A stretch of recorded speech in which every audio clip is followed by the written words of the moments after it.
හැමෝටම මම ප්‍රදීපිකා බණ්ඩාර මම ව්‍යාපාර කළමනාකරණය හා කම්කරු නීතිය පිළිබඳ ඩිප්ලෝමාව හදාරන ශිෂ්‍යාවක්. මම සීක්ලෝතින් නමින් මගේ ඇඟලුම් ව්‍යාපාරයක් පවත්වාගෙන යනවා.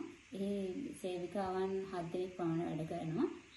මම ව්‍යාපාර කළමනාකරණය පිළිබඳ ඩිප්ලෝමා පාඨමාලාව තෝරගන්න හේතුව තමයි ව්‍යාපාරය කරගෙන යන අතරතුරදී ඇතිවෙච්ච ගිණුම්කරණය ඒ වගේ ආශ්‍රිත ගැටලු වලට මට හරි අවබෝධයක් තිබුණේ නැහැ. නමුත් කරගෙන යන අතරතුර ඩිප්ලෝමා පාඨමාලාව මට ඒ ගිණුම්කරණය පිළිබඳ අවශ්‍ය කරලා තිබුණ දැනුම හරි අංග සම්පූර්ණව ලබා ගන්න හැකි වුණා.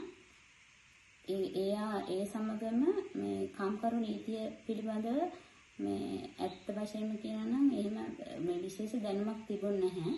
නමුත් මේ කතිකාචාර්යතුමා විසින් මෙහෙවන හැම පාඨමාලාවකදීම ඉතා වැදගත් කරුණු කම්කරු නීතිය පිළිබඳව අපිට අහන්න දැනගන්න ලැබුණා.